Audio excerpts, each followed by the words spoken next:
പ്രിയപ്പെട്ട സുഹൃത്തുക്കളെ, നിങ്ങൾ കൊക്കോനാട് വെളിച്ചെണ്ണയാണോ ഉപയോഗിക്കുന്നത് ഗൾഫിൽ?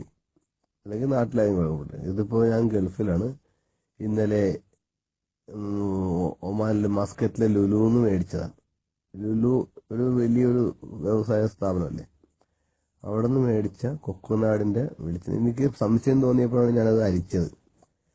എപ്പോഴും നമ്മൾ ചൂടായ പാത്രത്തിലോട്ട് ഇട്ട് എടുക്കുന്നുണ്ട് അറിയില്ലത്. ഇപ്പൊ പെട്ടെന്ന് എനിക്കത് ഒഴിച്ചപ്പോൾ എന്തോ ഡൗട്ട് തോന്നിയിട്ട് ഞാൻ ഫിൽറ്റർ ചെയ്ത അപ്പോഴാണ് മനസ്സിലായത് ഇത് ജെല്ലാണ്. വേറെ എന്തോ കുറച്ച് ഓയിലും കുറെ ജെല്ലെന്ന് പറഞ്ഞു കഴിഞ്ഞാൽ നമ്മുടെ വാസലിനും പോലെ ഇരിക്കും. പിന്നെ കട്ടിയുള്ള ഒരു മെഴുകിന്റെ ഉണ്ടകള്, ബോൾസ്, അങ്ങനെ കുറച്ചധികം കിട്ടി എനിക്ക്. പിന്നെ നമുക്ക് കുറച്ച് എണ്ണയും കിട്ടിയ, വെളിച്ചെണ്ണ എന്നല്ല, എന്തോ ഒരു എണ്ണ. ശരിക്കും നമുക്ക് അസുഖം വരും. കൊക്കോനാടിന്റെ ഇതിന്റെ പരസ്യം കിട്ടിയാൽ നമുക്ക് അപ്പൊ തന്നെ മേടിച്ച് തിന്നാൻ തോന്നും. അത്ര ആ പരസ്യത്തിന് കൊടുത്ത കാശെങ്കിലും മതിയല്ലോ നല്ലൊരു വെളിച്ചെണ്ണ ഉണ്ടാക്കി കൊടുക്കാൻ പോലെ ജീവിക്കാനാണെങ്കിൽ. അല്ലെങ്കിൽ CCTV ഇല്ലാത്ത വീട്ടിൽ കയറി കക്കാൻ നോക്കണോ കമ്പനിക്കാരെ? ഇതൊക്കെ വിൽക്കണ ലുലുവിനെ പോലെയുള്ള സ്ഥാപനങ്ങളെ പറഞ്ഞാൽ മതിയല്ല. അവർക്ക് ഈ കോടീശ്വരന്മാരുടെ പട്ടികയോട്ട് കയറിയാൽ മതി. ഏറ്റവും വലിയ കോടീശ്വരനാണ്, ഏറ്റവും വലിയ ജനങ്ങൾ ഈ എഴുതൊക്കെ ചൂടാക്കി തിന്ന് വേണ്ട അസുഖത്തിനൊന്നും അവർക്കൊന്നും പറയാനില്ലല്ലോ. അവർക്ക് കാശ് കിട്ടിയാൽ മതിയല്ല. ദയവേത് യൂസഫലി സാഹിബെങ്കിലും നിങ്ങൾ ഒരു കാര്യം മനസ്സിലാക്കണം. ഇതുപോലെയുള്ള മായം ചേർത്ത ഉൽപ്പന്നങ്ങൾ നിങ്ങൾക്ക് അറിയാമെങ്കിൽ അത് ദയവ് ചെയ്ത് വിൽക്കാതിരിക്കുക. നിങ്ങൾ വിറ്റാലല്ലേ ഞങ്ങൾ മേടിക്കുള്ളൂ.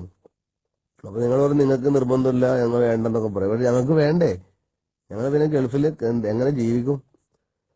അപ്പോ ഈ കോക്കോനാടിനെ പോലെയുള്ള വെളിച്ചെണ്ണ കമ്പനി, എണ്ണ കമ്പനിക്കാരെ നമുക്ക് പറയണ്ട. അവർക്ക് വളം വെച്ച് കൊടുക്കണം. നമ്മളെ ഈ ലുലുവിനെ പോലെയുള്ള വ്യവസായ സ്ഥാപനങ്ങളോടാണ് ഞങ്ങൾക്ക് പറയാനുള്ളത്. ഇതുപോലെയുള്ള കള്ള സാധനങ്ങൾ നിങ്ങൾ വിൽക്കാതിരിക്കുക. നിങ്ങൾ നല്ല സാധനം എടുത്താൽ മതി. ഗൾഫിൽ വന്നിട്ട് ആൾക്കാരെ പറ്റിക്കാൻ നോക്കണ്ട. മനസ്സിലായ?